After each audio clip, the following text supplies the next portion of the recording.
खान साहब बारहा कह चुके हैं कि मेरे साथ जो ज़्यादतियाँ हुई हैं मैं उसको माफ़ करने के लिए तैयार हूँ और वो मैं माफ़ करता हूँ। लेकिन 2.5 लाख के सिलसिले में आज खान साहब ने दोबारा इस बात का अदा किया है कि हमारा 2.5 लाख का जो बयानिया है वो 2.5 लाख आज भी कंटिन्यू करेगा और हम इंशाअल्लाह ताला अब 2.5 लाख इतिहाद के बेस पे भी इंशाअल्लाह ताला में अपना 2.5 लाख कंटिन्यू करेंगे। आज खान साहब ने उसकी भी इजाज़त दी कि 2.5 लाख को आगे बला महमूद खान अचकज़ई साहब भी आगे बढ़ाएं। आज खान साहब ने बजट आने वाले बजट की भी डायरेक्शन दी है। खान साहब बहुत कंसर्न है मुल्क के इकानमी के बारे में, माशी हालत के बारे में, चीन के दौरे होते हुए भी कुछ न मिलने के बारे में ये कंसर्न है कि मुल्क के माशी हालात उस नहज पे पहुंच गए जो अपने डेली जो औकात है उसको पूरा करने में हुकूमत नाकाम हो रही है। इसलिए इकानमी का एक सबसे बड़ा कंसर्न सबके पास है। खान साहब ने आज भी उस पर बहुत कंसर्न का इजहार किया है। साथ साथ खान साहब की तरफ से ये हमारी रिक्वेस्ट है अदलिया से कि खान साहब ने आज भी कहा है कि मेरे जितने केसेस है ये पहले भी हम रिक्वेस्ट कर चुके थे अदलिया से, आज फिर एक अदलिया से हमारी दरख्वास्त है कि खान साहब के जितने भी केसेस है आज अदलिया के सामने वो इद्दत वाले केस में सस्पेंशन की बात हो रही है, उस पे भी हम अदलिया से दरख्वास्त कर रहे हैं कि जितने जल्द से जल्द हो जाए हमारे केसेस पे बराए मेहरबानी कानून के मुताबिक अपने फैसले सादिर करें। जी बहुत शुक्रिया। बैरिस्टर साहब ने आपके सामने बात की है, 2 बातें मैं करूँगा। बिस्मिल्लाहिर्रहमानिर्रहीम, अल्लाहुम्मा सल्लि व सल्लिम व बारिक अला सय्यिदिना मुहम्मद व अला आलि मुहम्मद। बड़ी तफसीली गुफ्तगू आज जनाब इमरान खान साहब के साथ हुई है, जिसके बारे में बैरिस्टर गौहर साहब ने आपके सामने मारूज़ात रखी हैं। आज उनको हमने आगाह भी किया कि हाई कोर्ट में भी आज हियरिंग हुई। जो इस्लामाबाद के 3 केसेस हैं, शोएब शाहीन साहब का जो हल्का है, अली बुखारी साहब का जो हल्का है और आमिर मुगल साहब का, उस पर आज हियरिंग हुई। और जो ट्राइब्यूनल्स में केसेस हैं उसके हवाले से आज chief justice Islamabad high court ने बड़े सख्त रिमार्क्स दिए हैं, रिजर्वेशन का इजहार किया है कि अगर सिर्फ 1 साल पहले हुकूमत ने इलेक्शन के कवानीन में तब्दीली करके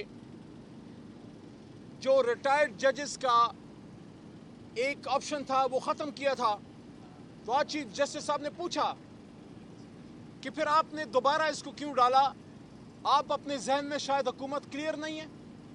दूसरा सवाल आज इस्लामाबाद हाई कोर्ट में इस बात पे उठा, जिससे आज जनाब इमरान खान साहब को हमने आगाह किया कि चीफ जस्टिस साहब ने हुकूमत से इस्तफसार किया कि जब कौमी असम्बली का इजलास 3 दिन बाद होने वाला था तो फिर आपको ऑर्डिनेंस से कानून में तब्दीली करने की क्या ज़रूरत थी, और वो भी केयर टेकर प्रेसिडेंट से, क्योंकि जरदारी साहब तो मौके पे मौजूद नहीं थे, तो चेयरमैन सेनेट साहब से ये करवाने की क्या ज़रूरत थी। उस पे हमारे वकला ने ये नुक्ता भी रखा जब मोहतरम चीफ जस्टिस साहब ने ये बात की कि ऑर्डिनेंस लाने की क्या ज़रूरत थी जब 3-4 दिन बाद कौमी असम्बली का इजलास था, और वो भी केयर टेकर सदर से क्यों करवाया गया।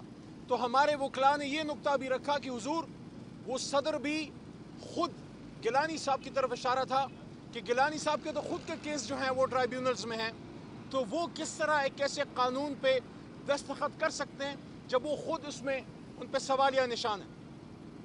आज की गुफ्तगू में इमरान खान साहब ने एक बहुत बड़ी बात की है जो आगे का रास्ता दे सकती है। उन्होंने ये कहा कि हमने कभी भी मुज़ाकरात से इनकार नहीं किया, लेकिन मुज़ाकरात मानी खेज़ होने चाहिए, मीनिंगफुल होने चाहिए, नशिस्तन गुफ्तन बर्खास्तन नहीं होने चाहिए। ना मैं ये समझता हूँ ना अभी तक हुकूमत की तरफ से कुछ संजीदा इक़दामात लिए गए हैं, और ना कहीं और से कोई ऐसी बात की गई है जिससे मामलात के हल की तरफ कोई ना कोई रास्ता बने। 2 ही बुनियादी नुकात हैं जो पिछली भी मुलाकात में इमरान खान साहब ने किए और आज भी हमने रेस किए कि इसके अलावा तीसरा कोई बुनियादी नुक्ता है ही नहीं। पहला असीरान की रिहाई और उस عظیم آدمی کو آج بھی سلام کرنے کو دل کرتا ہے کہ وہ اس گرمی میں اڈیالہ میں ڈیتھ سیل میں پڑا ہوا ہے. وہ اپنی رہائی کی بات نہیں کر رہا, وہ کسی ڈیل کی بات نہیں کر رہا. اور یہ ذہن میں رکھیں کہ مذاکرات اور ڈیل میں فرق ہوتا ہے. ہم مذاکرات کے لیے حامی ہیں, ڈیل کے لیے نہیں.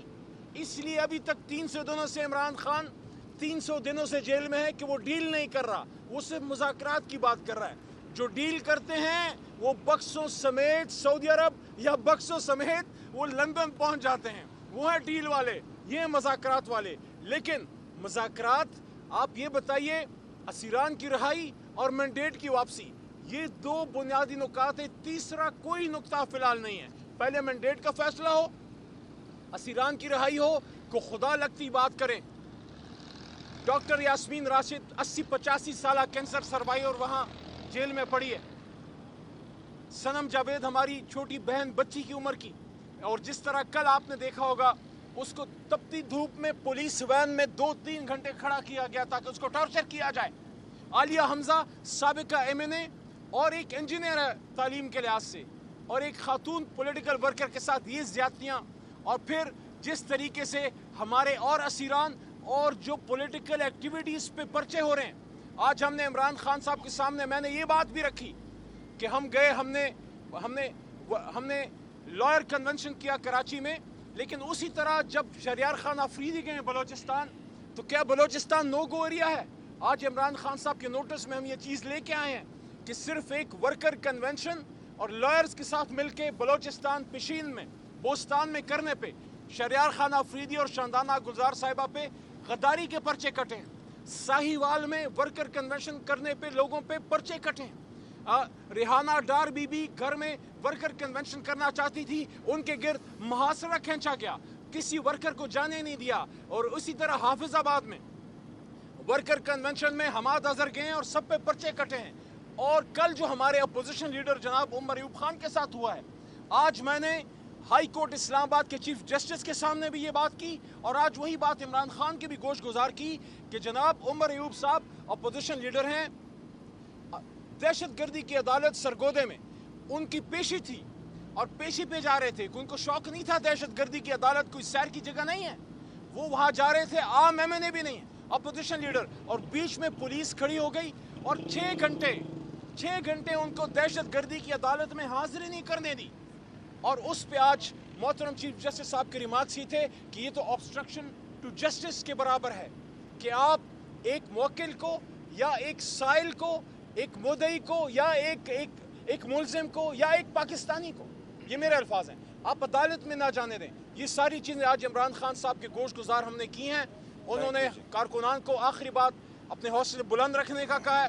عید کے بعد انشاءاللہ اگر مذاکرات کے ذریعے معاملات کا حل نہیں نکلتا تو ہم احتجاج کو ایک نئی رخ بھی دے سکتے ہیں. اس کے لیے بھی قوم تیار رہے. خیبر پختونخوا, پنجاب, سندھ, بلوچستان, ہر جگہ ہمارا کارکن عمران خان صاحب کے ساتھ اسی طرح ڈٹ کے کھڑا ہے.